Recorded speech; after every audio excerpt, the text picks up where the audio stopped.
WWE, who had another WWE Raw, as they do every Monday. This was another Monday, Jim. Yes, it was. And it was another Raw. It was in Greensboro, North Carolina, the Greensboro Coliseum.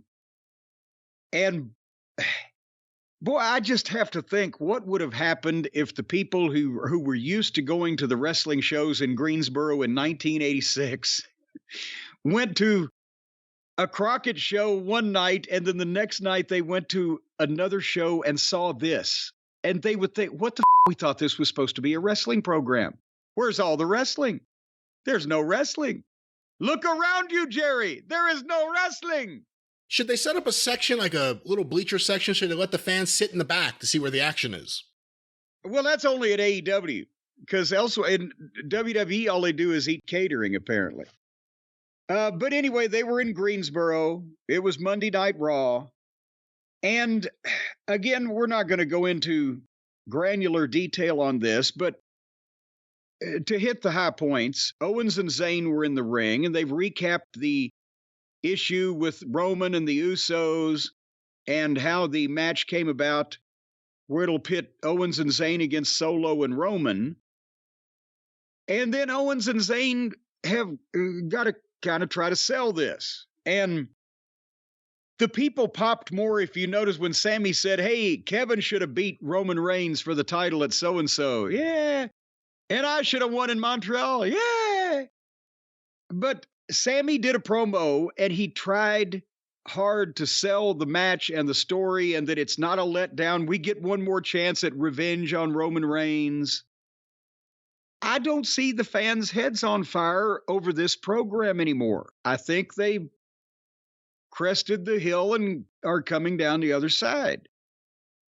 And he worked himself into a slobber about this. So finally the fans popped. You know, when he said, you can't have the tag team championship, they popped, but I don't know. Anyway, I'll ask you your comment on that, but also let me then continue on to say the Judgment Day immediately came out. And then Owens immediately wanted to fight, but Sammy says, hold on, maybe they're not here to fight. Let's hear them out. And again, I think, Sammy, I'm starting to, like you a week ago or 2 weeks ago, you said, I'm starting to get a little tired of good-natured peacemaker Sammy. And then basically they have a back and forth and then get in a fight. They boo Dominic out of the building, as they normally do when he tries to talk, but basically Priest sucker punches Sammy and Rhea sucker punches Kevin. And they got heat on Kevin with lousy looking kicks. It's like, it's just, they're doing what they're supposed to do until somebody breaks it up. And that's what Sammy did. He slid in with a chair and broke it up. This is just kind of, and that's for the main event tonight. We got to wait another 2 hours and 50 minutes for, but what do you think? Yeah, I think that the energy for the last few weeks for me, and again, you don't know watching these shows how much of it is any room noise versus the piped in noise, even on the live shows. So you don't know what's really working and not, but they're trying to build up a match that I think everyone else has passed. With Roman Reigns, it's one of two things. You either want some kind of resolution to him and Cody, and that doesn't appear to be on the horizon. Maybe Seth Rollins too, based on some recent events. But the other thing is you just want to see what's going to happen with Roman and his family. That's it. So now you have a story that was previously focused around Sammy. You brought Owens into it, even though he had a previous thing with Reigns. It really kicked off with him in this round when him and Sammy started doing their thing. Right. But now we're coming at a Mania. They're the tag team champions. I've seen them, I think, defend against every tag team they could possibly defend against at this point. They're just doing the same kind of promos. Owens does his little comedy stuff. I mean, I think that's what he's trying to do. Where who's this guy? What's he? Just whatever he says. That is his sense of humor. Yes, but I just think it's really gotten. They're not doing anything. They're just standing in place right now. Everyone is standing in place, and with Owens and Zayn, they have no momentum. You could fix that, but as soon as I saw them come out, if it was 2 months ago and they came out, I would have been excited. I was kind of past it. Judgment Day, I love. Rhea Ripley. is one of the biggest stars in wrestling. She's fantastic. Yeah. Dominic is great in his role. I'm starting to warm a little bit to Finn, to be honest. So I like the Judgment Day being involved here, but just Rhea is such a star. The fact that she gets to like square off with the guys, it doesn't make the guys look bad. And it doesn't make her look like China. It works. I can't explain. Right. Well, it's not that she's going to manhandle everyone, and at the same time, people are... In the China days, you could actually haul off and punch a woman on wrestling television. But now you can't, so the people know, well, I can't hit her. You know, so, but she's intimidating at the same time, but it's not like she wants to be the second coming of China as far as wrestling men on a constant basis and beating many of them. So let's hope they won't get that fucking thought. Yeah, but since the Edge feud ended, I've gotten more into the Judgment Day, and since WrestleMania, I've been waiting for them to do something with Owens and Zayn, and it hasn't happened. But at some point, I'm wondering, it would be more natural to turn Owens heel on Zayn, but are people going to start expecting, Owens ought to just fucking tell Sammy to shut the fuck up with let's hear him out, because every time that happens, they get fucking the shit kicked out of them. Anyway, moving on in the program. So next we got Shaky Nakamura and The Miz. And they went 2 minutes to the break. And then Shaky won with a very weak kick in about 4 more minutes. I'm trying to find reasons to like Shaky, and I ain't doing it. Well, if you were going to like him, I'm sure this was the wrong opponent for you to put him in there with. Can't really add too much to this. It was just a match on the show. Anyway, then they had a sit-down interview / video package on Seth Franklin Rollins and his history in the company, and Corey Graves did the interview portion with him, and they split it up into 2 pieces, but they started out with his history from NXT, being the first champion and blah, blah, blah. They went through the Shield and showed as little of Moxley as possible, although in the glimpses that I was able to see, I forgot he had hair at one point. I thought he was just born a balding plumber. He still looked like shit, but at least he had hair. And then they tried to explain why he turned on Roman and hit him with the chair because he had to take risks. And I want to skip ahead in my notes because that was to the second part. Yeah. Where the fuck was it? They milked it, where he said, why'd you hit Roman Reigns? Well, I had to take risks. And he says, if I hadn't hit Roman Reigns with a chair, what would the future have looked like? I'd be a plumber in AEW. Yeah, I mean, what the... So my partner and teammate and friend, I stabbed him in the back for no apparent reason, turned on him, hit him with a blunt instrument. Because if I hadn't, what does that mean? What would the future have looked like if I hadn't stabbed if I hadn't beaten my third wife? What would the future have looked like? What? But anyway, and then Corey Graves, and they're asking the scripted questions, right?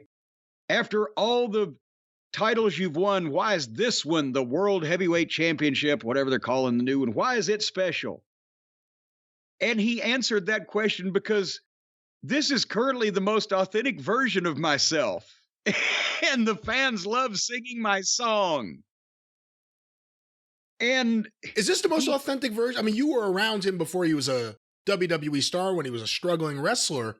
Is his character on air anything like the real guy? No, I didn't.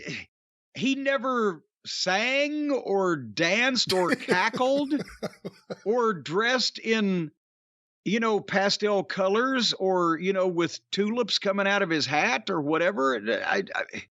I mean, if the way he expresses himself in the ring in his matches, maybe he's, but no, he wasn't fucking auditioning for the goddamn Joker part in Ring of Honor. But he also said the reason why this title is important is we need a change again because nobody wants to take risks.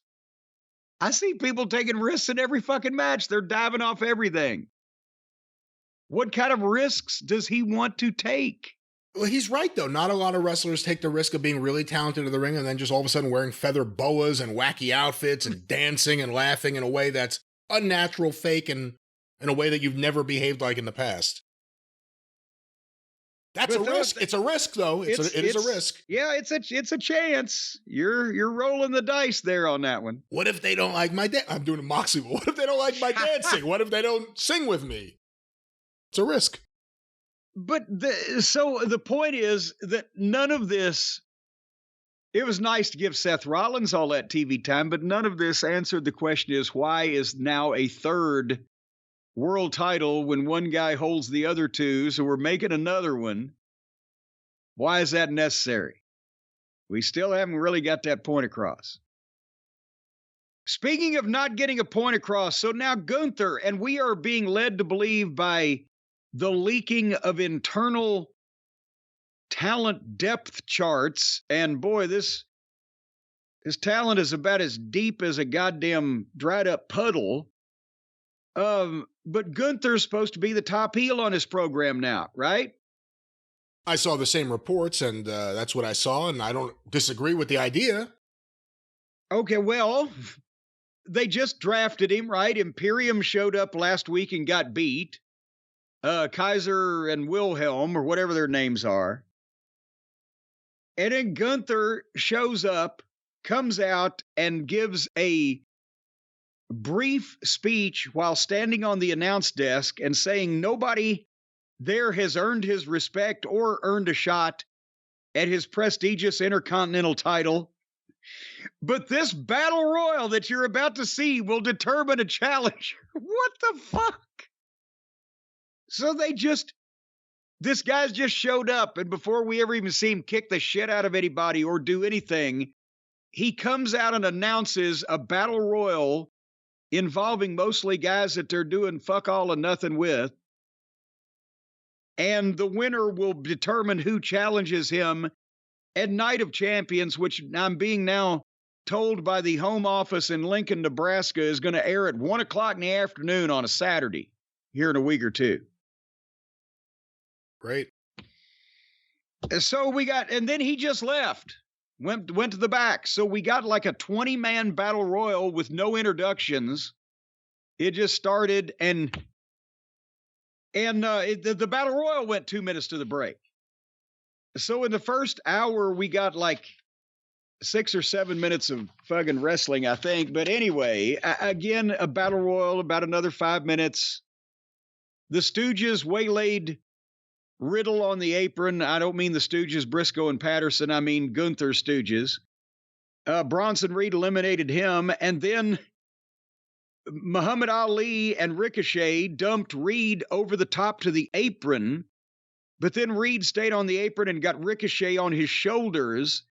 And Muhammad Ali drop kicked them both, and they both jumped off to the floor. So Muhammad Ali will now be the challenger for Gunther. Mustafa Ali. Yeah, whatever. Muhammad Ali's the greatest boxer who ever lived to many people. How could you compare one guy to the other? Oh, there's no comparison. That's a name people would know. Because if I say Mustafa Ali, they'd say, well, he can't be talking about a person. There's nobody in the world named Mustafa Ali.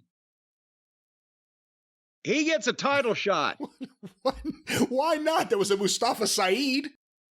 Well, that's because goddamn Mustafa Saeed was big enough to cover the ground he walked on. This little fucking shrimp's a foot shorter than Gunther. He was doing jobs in 2 minutes not 3 weeks ago on television.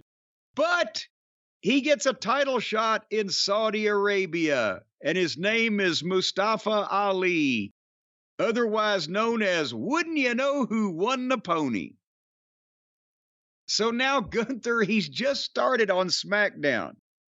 And instead of coming in and getting any traction and or showing himself to be a top guy, he's going to have to fucking be competitive for 10 or 15 minutes with this fucking guy because it's the right part of the world for him to be a hometown hero. Remember, we said it was a fucking rib, but just a couple of months ago when this guy would show up and get beat in 2 minutes everywhere. I thought it was a pretty clever finish. I like the finish where Reed had Ricochet up and Mustafa Ali hit the drop kick and fell into the ring and the other two fell out. I like that. That was very creative. But Mustafa Ali won. And he's about to have a match where he'll lose to Gunther in Saudi Arabia. I mean, you got to feed someone to Gunther. I hope Gunther doesn't get shot with some kind of automatic rifle or something over there. Will you stop it? It would be one of those Ric Flair fucking Jack Veneno deals. I don't think it's like that. Well, just in case. Backslide. 1, 2, 3. Let's get the fuck out of here. They may prevent his plane from leaving, but that's another story. Leaving.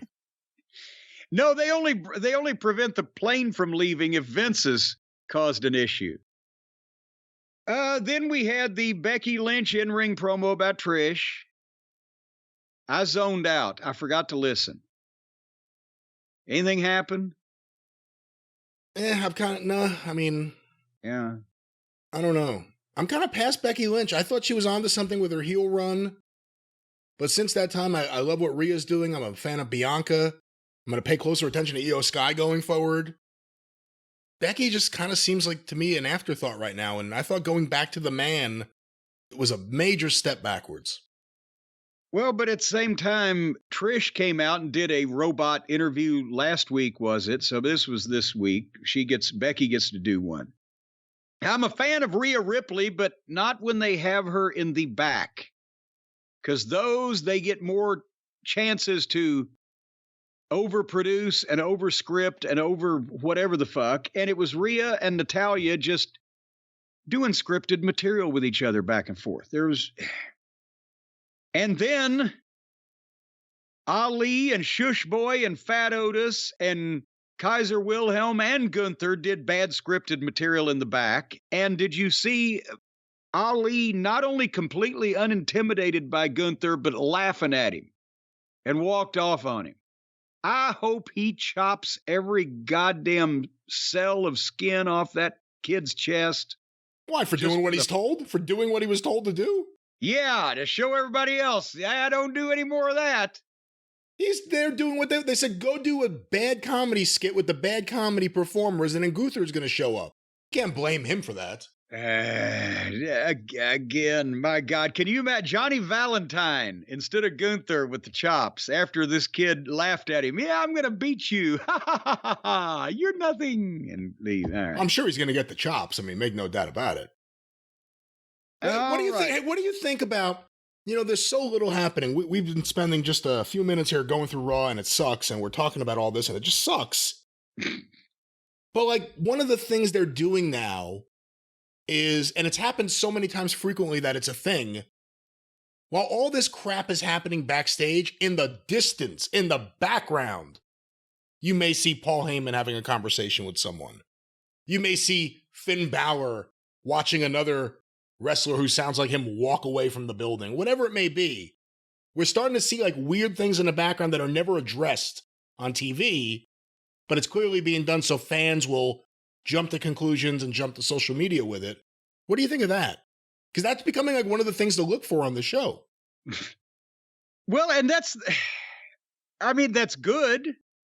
And it is nice to do things like that where people are caught unawares and, and we always talk about, well, we don't want the camera right up in their face while they're doing something. So if you establish that people can be in the background just doing normal things, then it's not so set up and obvious and fake when somebody in the background is caught doing something that might be newsworthy or, whatever. But what they need to work on is the presentation of what's going on really in front of the camera. That is the motivation for the camera to be there to begin with. And if all you're thinking to me is, have we just thrown up our hands and said we're going to allow people to just watch wrestling like it's a show, like that we don't really mean this and we're just bad actors and not good at what we do? Or are we still going to try to make them believe a little bit, or at least think that we're not bad actors, we're good wrestlers? Everybody's just droning on with this fake nonsensical, scripted chatter. And so I don't look at the background because I'm sitting there going, what the fuck? Nobody would say this shit. But that's just me. All right. Raw rolls on. Raw rolls on. Xavier Woods rolls on with Dominic. And at least they had Dominic try to talk his way to the ring so people would boo like crazy. But when Woods answered him and replied, it quieted back down. And I mean, again, we've had a battle royal and a 5-minute match, and we're an hour and a half into the show, and they go 2 minutes and go to the break. And when they came back, they gave them a little bit of a match. They did some good stuff. The people weren't going nuts. I think not because Dominic didn't have any heat, but because this is not really a program. And my God, certainly people are tired of the whole New Day thing at this point. But at one point, Dominic goes to the top. He's going to do a splash, but Woods put his knees up, and this is another thing that they thought, oh, this is going to be just a cool move, right? Where Woods puts his knees up, and instead of Dominic selling that he splashed on the guy's knees, Woods takes him over in a small package. But I don't know if you caught that particular thing, but I think that's another thing. People didn't really understand what the fuck just happened there, and how could that happen unless you were cooperating. And then Woods hit some move of some description. I'm not sure what it was, and 2 counts on both those. And then Woods takes a while to go up to the top rope, but Ripley pulls Dominic away out to the floor so he can't jump off on him. So Woods does a dive on Dominic and knocks him down and stares at Rhea Ripley. And while he's doing that, Dominic gets back in the ring and baseball slide drop kicks him while he's on the floor, and then gets back in the ring. And then Woods is going to get back in the ring, and Rhea Ripley just hammer fists him in the back of the head, more or less. Didn't really throw a punch or do a move, just kind of clubbered him and rolled him in the ring. And Dominic got some kind of arm hooking with leg pinning combination on him. It was the awkwardest thing I've ever seen the way to fuck a babyface. Where the heel was not beaten, he was being competitive again by sliding out and doing the baseball slide. But yet that wasn't a thing to really put Woods out with. But then when Woods tries to get back in the ring, Ripley, like I said, just kind of broad-armed him across the back or whatever. That really wasn't a knockout blow. But when he was pulled back in the ring, if he was hit with a DDT or something, that may have been, he just laid there and let the guy, Dominic, hook his arms and roll him up. I didn't understand it. It didn't come off well to me. What'd you think? Can't really add too much to that. I'm not a fan of the New Day, and they're trying to do something with Xavier Woods because both of his partners are out, but it's just not for me. I like Dominic Mysterio and Rhea together a lot. They're great. But it was just a match. Look, Dominic's going to still be clunky in the ring too.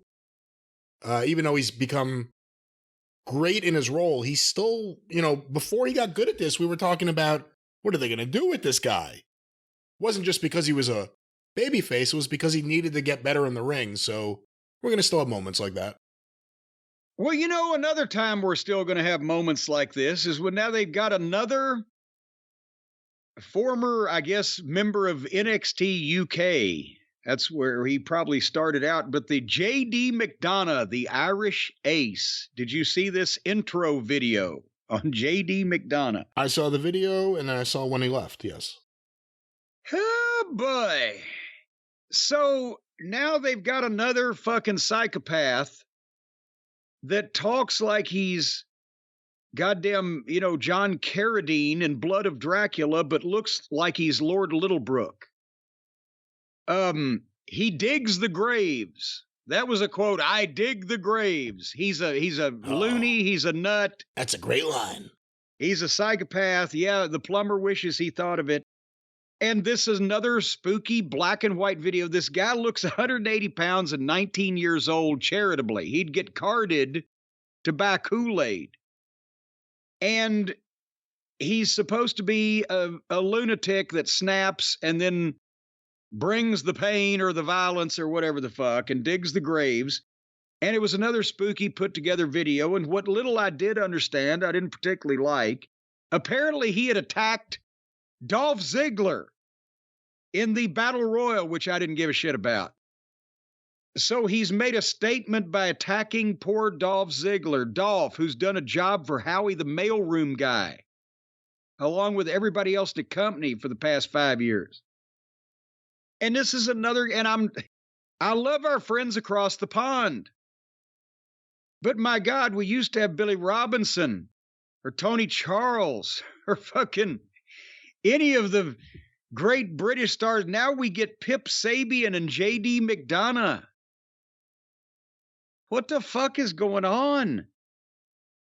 It's all about who becomes professional wrestlers. We're in the era, and we have been for a while, where the people, no matter what size or no matter what, the people who sat at home and watched wrestling and loved it to the point where they wanted to do it, those are the people who end up in the business. It was never like this before. Well, anyway, I'm sure we'll see horrific, violent, but not bloody, because that's banned, things from J.D. McDonough. And you saw when he left the building, they had Finn Balor very briefly just see him leave, walk him out, like walk in the distance up. I don't know how to fucking describe it. Finn Balor saw him leave.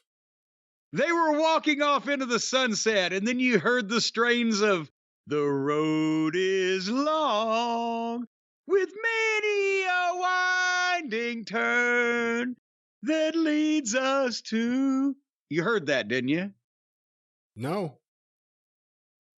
So then we had the fearsome team of Already in the Ring against the team of that Jinder Mahal has put together, Veer and Sanka.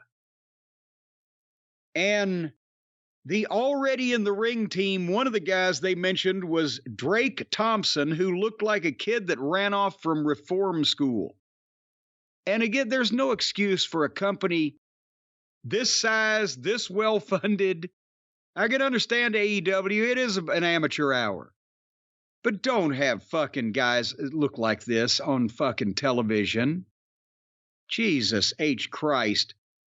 25 years ago, when I was booking the job guys, they may not have all been Lex Luger, but they knew how to work and they weren't embarrassing. This guy looked like he'd been in a goddamn undersea experiment for 3 weeks. Like he hadn't seen light, daylight, sunlight, fucking incandescent light, any kind of light. He looked like he was 12. Anyway, you know, I don't know where they get these people.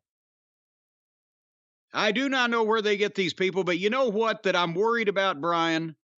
I'm worried that these people all come from the enemy is big tech now. You've heard about this, the big tech. Did you finish your review of the match? Yeah, that was it. No, you didn't review the match at all. Oh, I don't know what happened. You missed. Why? I don't know why you would have skipped this. Indus Sure, this tag team came out there, two big, impressive guys, and they crushed the opponents. It looked pretty good. Yeah, one of the job guys I just mentioned looked like who cares how the job guys look? Street urchin. Who gives a fuck how the job guys look? I knew what was going to happen. They were going to win. So you have no comment on Indus Sure. Indus Sure. That was the name of the tag team, as you know. I'm not very sure. I'm positively indecisive. All right. But Veer and Sanka, I didn't pay attention. They look good. They look pretty good in there. But you know, the problem with big tech is that they feed on you. They're like the big bad wolf. Brian, have you heard about this news? The big bad wolf that feeds on you like Veer and Sanka fed on that poor emaciated job guy and then made him an elongated job guy because they stretched him. The big bad tech wolf is at the door now. People, this should be on every single newscast. It should be being shouted from loudspeaker systems because we got to take cover. because the big tech wolf is feeding on us and our information. They feed on like the blob did, like the attack of the killer tomatoes. I think that I will miss her. A tomato ate my sister. And we got to stop them.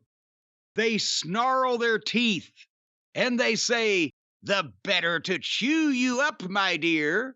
And what they're doing is they're eating up all your information. They're sending it to somebody else. They're selling it is what they're doing. They're profiting off you. They're keeping an eye on you. And they're profiting off disclosing your whereabouts. And did you know when you get on your computer or your phone, you have a unique IP address? And these people can find you. They can tell where you are. They can track what you do online, for heaven's sake. And it's like they've got a camera on you 24 hours a day. They're reading your mind. The voice inside your head, Brian, is the broadcast where they're beaming directly into you. And it's all through the Wi-Fi and the computer and the technology and the World Wide Web. That's why you need ExpressVPN. Because ExpressVPN is going to fix it where these people don't know where you are. You could be in Bolivia, Bulgaria, Scandinavia. You could be in a state prison. As a matter of fact, they have a special button when you get ExpressVPN. Every time you call somebody, the call pops up, caller ID, state prison. That way, nobody knows it's actually you. Here's another thing. They don't do that, of course. ExpressVPN encrypts and reroutes 100% of your online activity, so your internet provider can't see you, the hackers can't see you, the Wi-Fi admin, whoever they may be, they can't see you.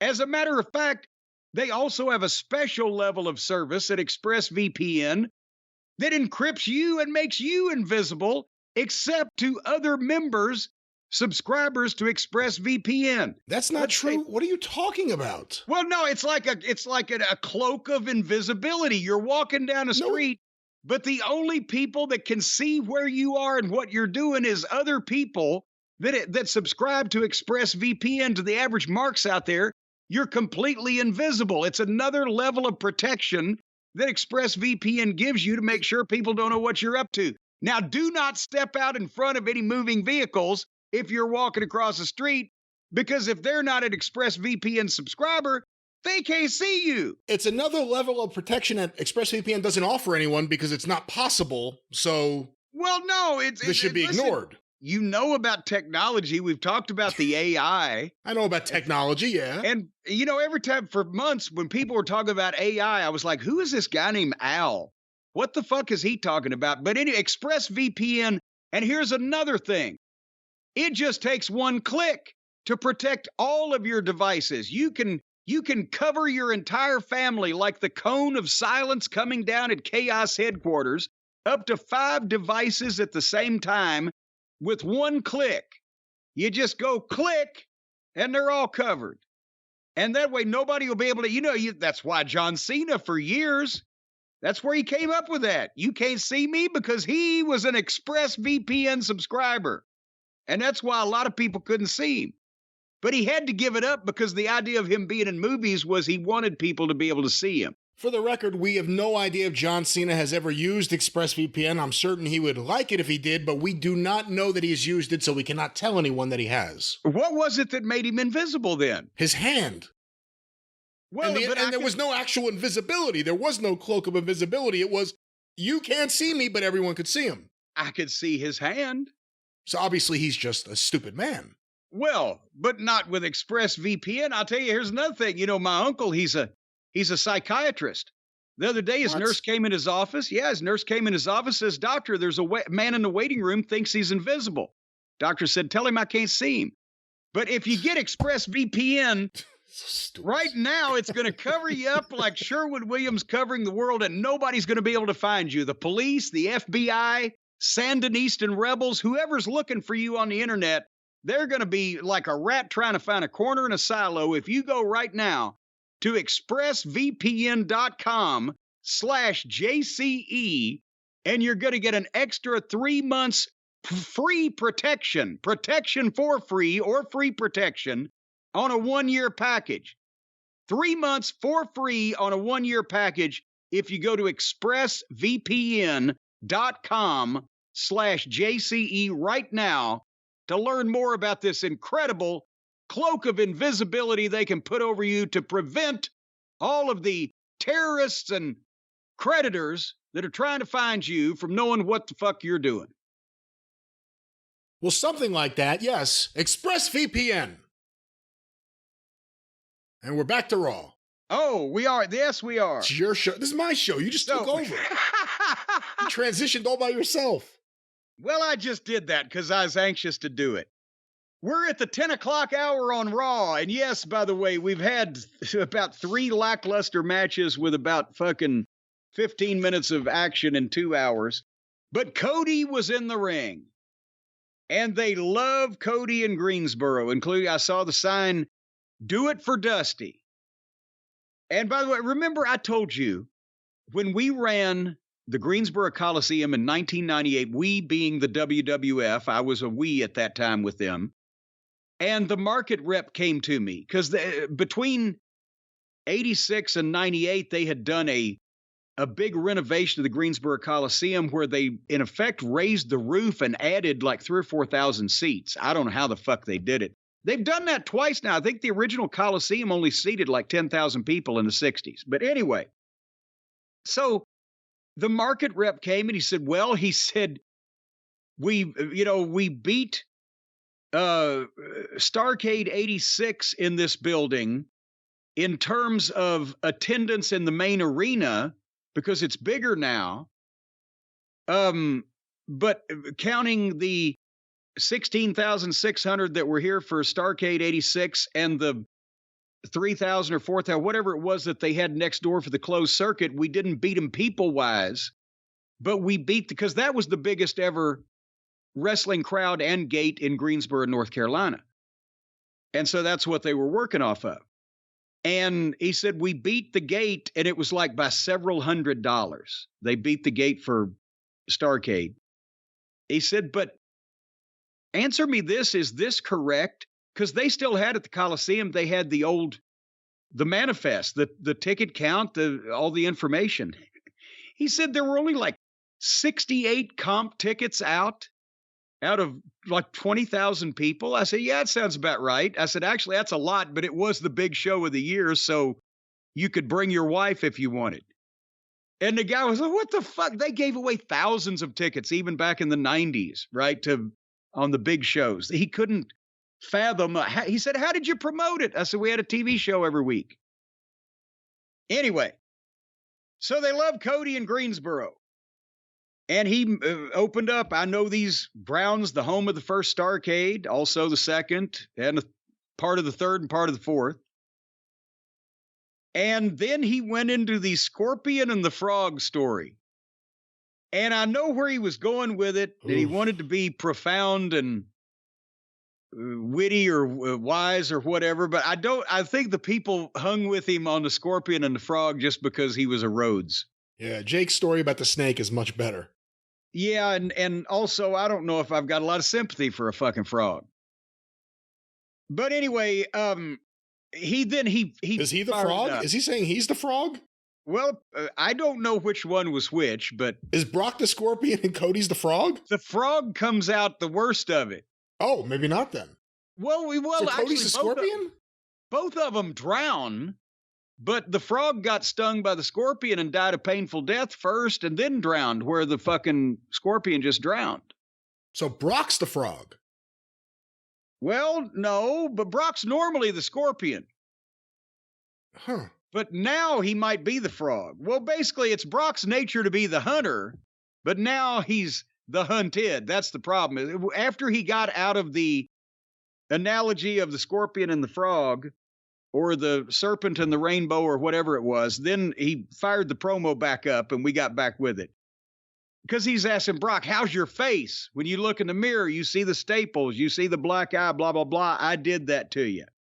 And, you know, the wrestling promo at the end was better than the homily in the middle. But, you know, that's, I liked it also because he said, while Brock Lesnar is better than 99% of the other wrestlers he steps in the ring with, he wasn't better than me at Backlash. And he says when Brock tries to make excuses, how can there be an excuse? And that's when he went off with Tourette's syndrome and mentioned the word wrestling 3 times in 10 seconds. He said, I beat you with, how did he say it? I beat you with a wrestling hold in a wrestling match how do you say wrestling 3 times? Help me. I beat you in a wrestling match with a wrestling hold. What was the third one? What was the wrestling third match, wrestling? I'm a wrestler who used a wrestling hold to beat you in a wrestling match. There you go. I think that may have been it. But the point is, Vince, if thankfully Vince wasn't there, his head would have blown up. But that actually was a good line. And Cody makes the point, it's about who's the biggest thing on Monday Night Raw, and Brock isn't anymore, and he is. So Cody needs Brock to step aside because you're not the next big thing anymore. You're in my way. And that was a good way to end it. So, but we had to wait 2 hours to listen to Cody. Was the drawback on all of that. The Scorpion and the Frog was classic AEW Cody. Overthinking what you need to do. Just go out there, get people fired up because you're fired up, and you're going to kick this guy's ass. He got there eventually. Because that's the other thing. Everyone knows the story from Jake, and other guys have told the story on wrestling TV over the past 50 years too about the snake. You knew I was a snake. We've heard that story. So all of a sudden, I thought it was going to be at the end, you knew I was a Scorpion, whatever it was. It wasn't, and there was no good payoff for it, and the crowd didn't even know how to react. And besides, doesn't the snake bite something cute, doesn't it? It doesn't bite a frog. What does the snake bite? And I can't remember. Is it a rabbit? No, it can't be a rabbit. It might be a rabbit. Wait, that would be terrible if a snake bit a rabbit. Why would the snake be near the... Well, I guess they would be near a rabbit. They'd all be out there in the woods together. They've got a deal. Who's got a deal? The snakes and the rabbits and the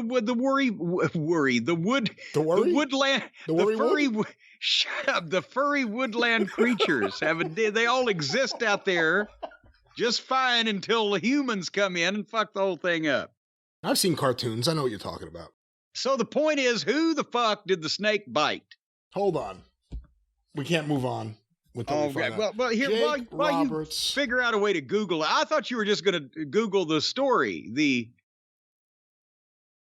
the bedtime story, or what would you call that? Bedtime story about snakes. Well, the next match on Raw was Smiling Raquel against Chelsea Green. And Chelsea is green, and Raquel does smile, and Raquel won, but Ronda Rousey and Shayna Baszler beat her up and stole her lunch money and talk mean to her in the entryway. Have you got that update yet on who the snake bit? Oh, no, I was writing in my notes what we were talking about. And Ronda Rousey and Shayna, heel tag team, beat up Raquel. And from what I understand, Liv is injured right now, so we'll see what happens. But get back to, I'm worried about who the snake bit. Stories about snakes. Let's go to this. There was once a...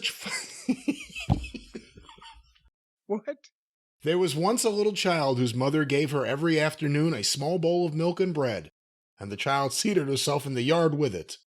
When she began to eat, however, a snake came creeping out of the crevice in the wall, dipped its little head in the dish, and ate with her.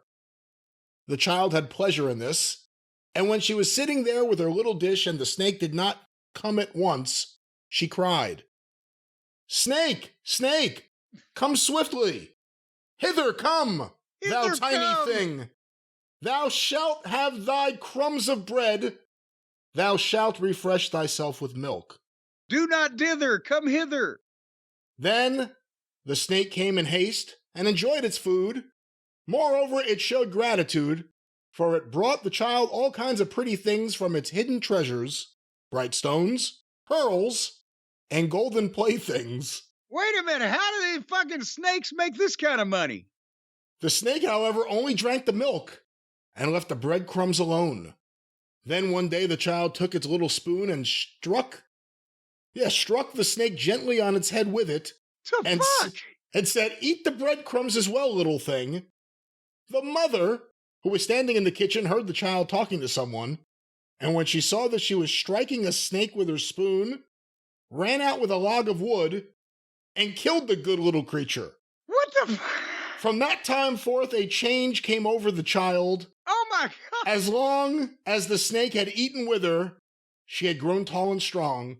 But now she lost her pretty rosy cheeks and wasted away. It was not long before the funeral bird began to cry in the night, and the red breast to collect little branches and leaves for a funeral garland.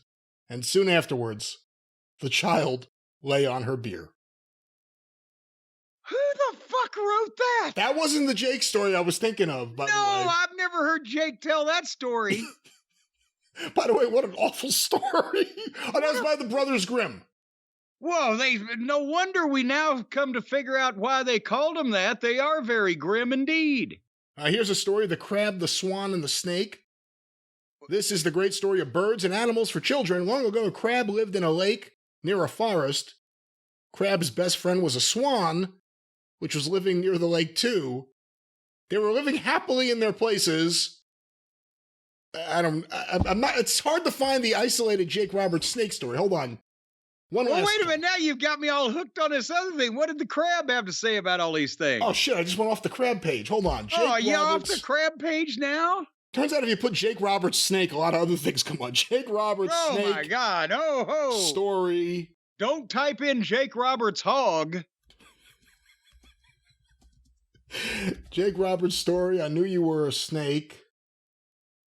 By the way, doing more research on whose idea was it to read these stories to children to begin with? No wonder fucking the human race is goddamn maladjusted and all fucked up. If people have been hearing stories like that for hundreds of years. I found it. Let me relay a little story to you, so maybe you'll understand exactly where I'm coming from. Once upon a time, there was a little rabbit hopping down the trail. A rabbit! And he looks out on the roadway, and a snake had been crushed by a car. Nearly dead, but not quite. And the rabbit hopped out. He looked down at the snake and said, "Snake, I know you're hurt badly, and I'm going to take you back to my den and help you and nurse you back to health."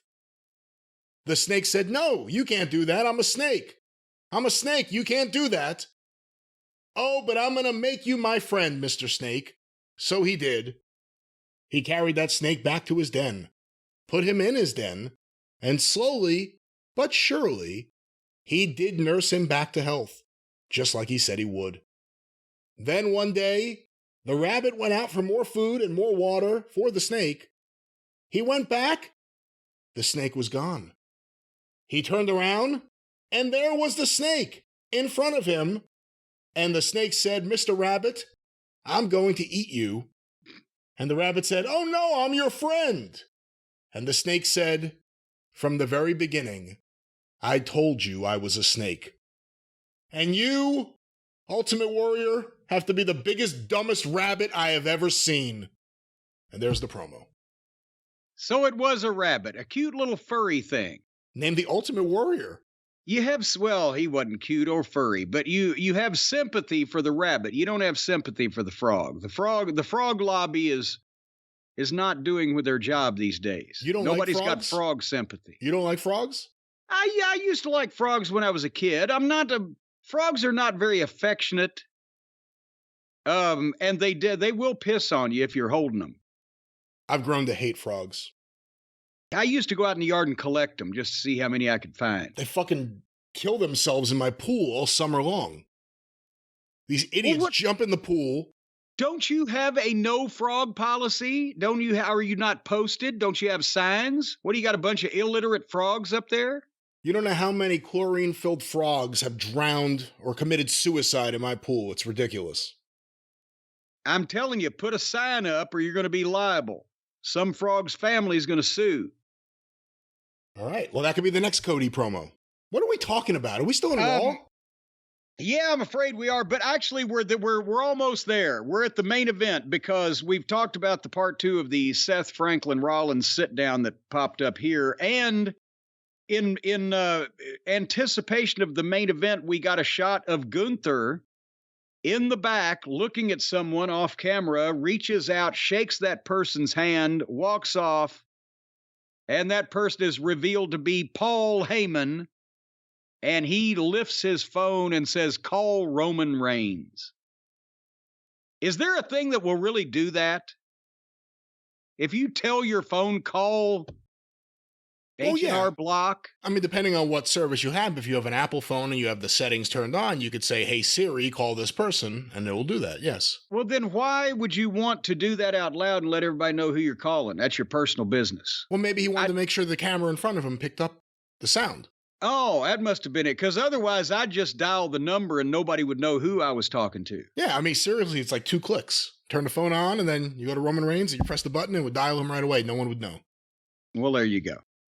So anyway, the main event was Kevin Owens and Sami Zayn against Damian Priest and Finn Balor. And to be quite honest with you, we had not only did they get a little bit more time, but there was quite a bit more action in this match than there usually is on this moribund program. It was a good tag team match. They got heat on Owens, then he made a big comeback and beat everybody up. Too many commercials. Well, I was about to say, and then later on they got heat on Sammy or on Owens, and then Sammy got a tag and came in and beat everybody up. But again, you can't really get a flow to anything because of the breaks, the interruptions, and then also like after the first tag and Owens made his comeback, then they did a spot where the referee kicked Dominic and Rhea Ripley out of ringside. And as they were already leaving, Woods appears so he and Dominic could fight off just for no apparent reason. And then here comes Paul Heyman walking out and they go to the break. And then you come back. I wrote, what is happening? They're kicking these guys out of ringside, but this guy comes down and jumps on them and they're fighting this way. And here comes Heyman. And then when we come back from the break, they're having a match. Heyman's standing there. Nothing's going. What? So anyway, as they were going home, Sammy got the tag for that comeback. And there was a long exchange between Finn and Sammy where Owens and Priest they vanish. They're gone. Vapor. And then something will happen. I think at this point it was, Finn Balor with a schoolboy and a 2 count and then hit a reverse DDT, scorpion drop, whatever the fuck. And then suddenly Owens is 100 miles an hour, dives back in the ring, makes a save. And then suddenly Priest is back and he and Owen just start doing spots. So, and then they all did shit to each other. So I guess it was a modern match, you could say. More action than we normally get. Not all of it made any fucking sense. Best action on the show, just divided up by those commercial breaks, kills it. Yes. Kills the flow. It's bing bang, and you get into something, and then and they have to have some type of false high spot to go into a break because they think that's going to hold people, and so then it just adds to cluttering the middle of the match up. So you don't know, but anyway. And finally, the thing was Owens nailed Gunther's Stooges were out there, and they jumped up on the apron, and he nailed them off and shoved Gunther, but Priest grabbed him and choke slammed Owens on the apron. And then Sammy did a dive on Priest and almost hit him. And then Gunther held Sammy's leg so that Balor could drop kick Sammy and then hit him with his double stomp, 1, 2, 3. And Paul was speaking into his phone while all this was going. So you had 1, 2, 3, 4, 5. You had 5 people at various points at ringside or involved in this that weren't even in the match or in the groups of the people who were in the fucking match at various times. It was a little busy. That was that. They're a little busy. That was that. And that was Raw. Thank God we're done with that. What a rough show to get through. Really is. And, here's again the problem. I've talked about this before, is that everybody's not in the wrestling bubble. And to the casual individual, sometimes if you see, like I said, if you go to a restaurant, you get rotten food because you go to a hamburger place, well, you don't want to go to that hamburger place. You're off of hamburgers in general. And the more they dilute these wrestling programs, so the less exciting they get. Or in AEW's case, the more that they artificially try to make them more exciting by having everybody come out every segment with a chainsaw. And the more of it you see, the more of it looks the same, and the more of it you don't mind missing. And there's not 10 hours of quality program content for the kind of wrestling that anybody likes on the air right now in today's environment. So I have a feeling it's going to start getting more skippable.